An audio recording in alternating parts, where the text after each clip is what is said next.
Yes, it is finally that season. The season where everybody wants to make millions of dollars trading cryptocurrencies. And yes, people are actually doing it. I'm going to tell you how one trader made millions and how another lost $6 million in 2 days. I'm going to give you an update of where he's at now. It's an incredible story. We're also going to be talking about the Bitcoin ETF and what the SEC is doing and whether they may or may not give approvals soon. I'm going to tell you what BlackRock and several other Bitcoin ETF applicants just did, and I'm going to let you answer whether you think it is good or bad for Bitcoin. Also, Brad Garlinghouse, the CEO of Ripple, came out firing, talking about the regulation, the overreach in the cryptocurrency industry, and who he is actually backing and who he thinks that you should vote for in the upcoming election cycle. And in case you haven't been following the altcoin market, I'm going to be talking about whether or not the altcoin season is going to continue or whether or not it is going to be Bitcoin's time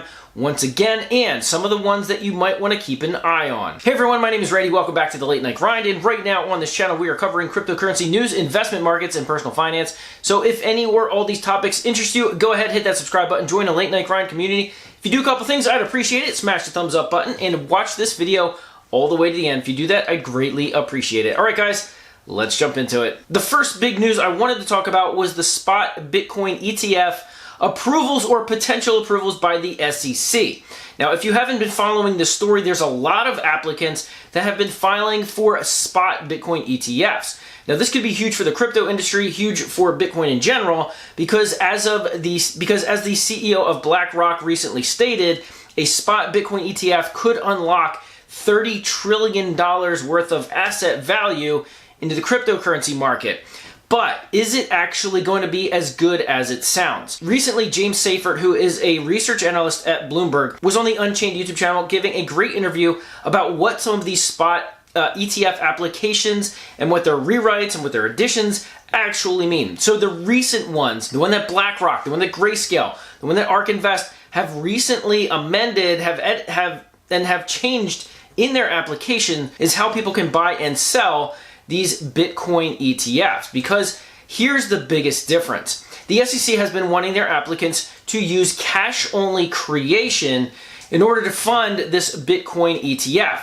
Now, the biggest difference is that in other ETFs, they can do what is known as an in-kind purchase. And basically what that means is that people can take other ETFs with the same basket of assets and basically exchange it for another basket of assets or another ETF. A cash only means, well, exactly what it sounds. Like you buy and sell only in cash. Now, this has some major implications if it is going to be accepted in this particular manner. And what James Seyffart has been mentioning is that if in fact this is approved on an in cash only basis, well, it means that it's going to be a taxable event. So when somebody wants to transition some of their assets into Bitcoin, well, they might have to sell some of their assets, which is a taxable event, put it into a spot Bitcoin ETF, and then when they sell it, they will have another taxable event. So what happens is if it appreciates, they will have to pay capital gains on that event. Now, this is something that traditional ETFs don't really have to worry about because as of right now, they can do in-kind transactions, whereas cash-only transactions, well, they're going to be taxable. This could be one thing where the SEC, of course, is looking after itself, looking after the government in general, and looking at this as an opportunity for more revenue. It could also be looking at it as a way to kind of turn the screws to Bitcoin, so to speak, and make it much tougher for those that have asset wealth to put their wealth into Bitcoin without having taxable events. Let me know in the comment section down below what you guys think. Is this something that's going to be good for Bitcoin, or is it going to be overall bad? Obviously, Grayscale, BlackRock, and those submitting these Bitcoin ETF applications are seemingly bowing to the SEC in order to just get to the starting line, just get these applications approved. And while all that's going on, Bitcoin is facing something right now. Bitcoin's facing something right now, and a lot of people are wondering which direction it's going to head, and that is the Bitcoin dominance. What's that? The Bitcoin dominance is basically a percentage of the cryptocurrency market that Bitcoin has over all of the other altcoins. Right now, that dominance had been growing. However, it has been on a little bit of a pullback. This has allowed for what some people know as alt season, or a mini altcoin season.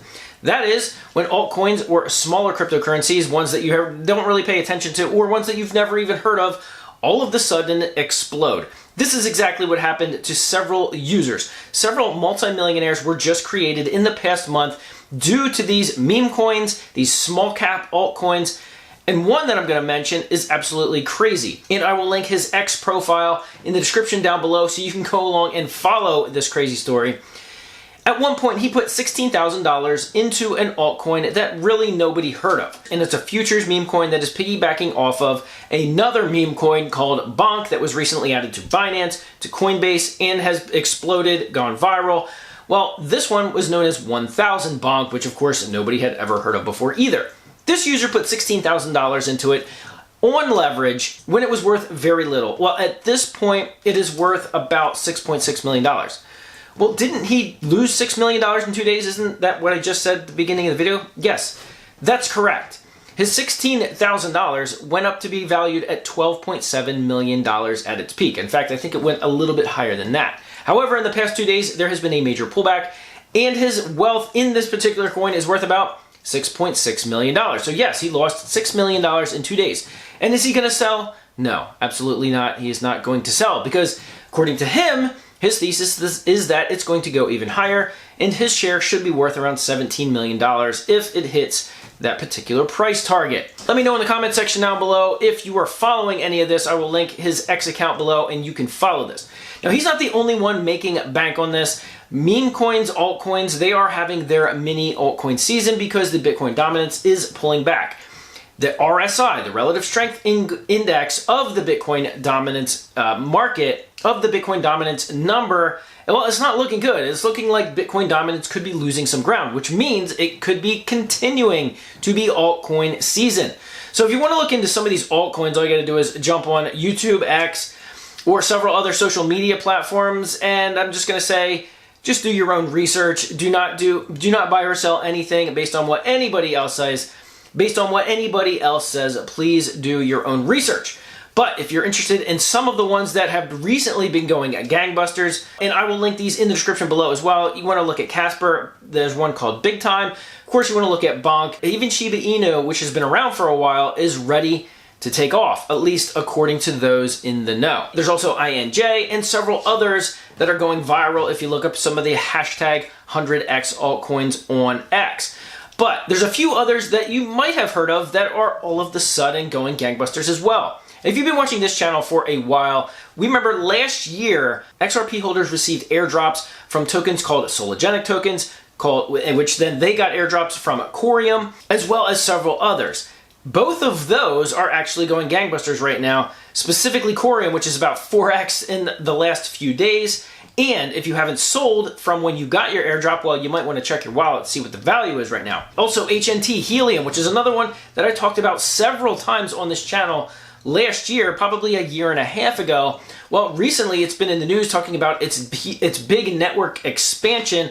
And of course, the price on that has gone gangbusters as well, from about $1.50 to upwards of about $8 in just the last 2 weeks. And if you don't know how to get your hands on any of these, well, you can do so at Fairdesk, which is the exchange that I am partnered with here at the Late Night Grind. It's where I do the majority of my trading at. It's where I do some of the copy trading at, and which you can actually make deposits and put some of those deposits and trade right along with some of the experts, meaning you can link your account to theirs, and when they make trades and make profit, you can share in that as well. There are some incredible traders making some great trades, making some great profit on a daily basis. There's a link down in the description below.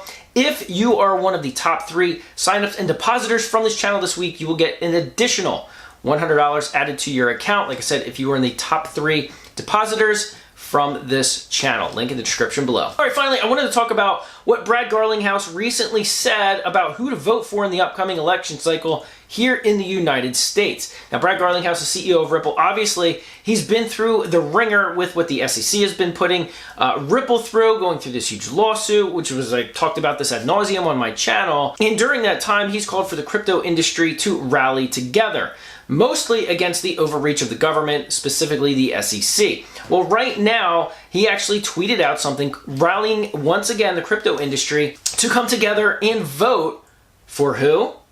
Well, for those in favor of pro-crypto and pro-innovation stances. Now, the article that I read explaining this was actually talking about the Biden administration that has seemingly been against crypto and against innovation since they have taken office. Now, don't forget Gary Gensler, who many see as the kingpin against the cryptocurrency industry, was handpicked specifically by Joe Biden to lead the SEC. Now there's going to be a lot more talk about upcoming election cycles, who to vote for, who not to vote for, who is pro-crypto and who is not. A lot of people in the cryptocurrency industry say, you know what, I don't even care what political party you represent. If you are pro-crypto and you are pro-innovation and that is your stance, well, that's going to be the single voter issue for a lot of them. Let me know in the comment section down below what you guys think, who you could be voting for, specifically here in the United States. And I'm not just talking about the presidential administrations, but through all the United States. All right, guys, I want to thank you so much for watching this video all the way to the end, for smashing that thumbs up button. And as always, I'll see you guys on the next video.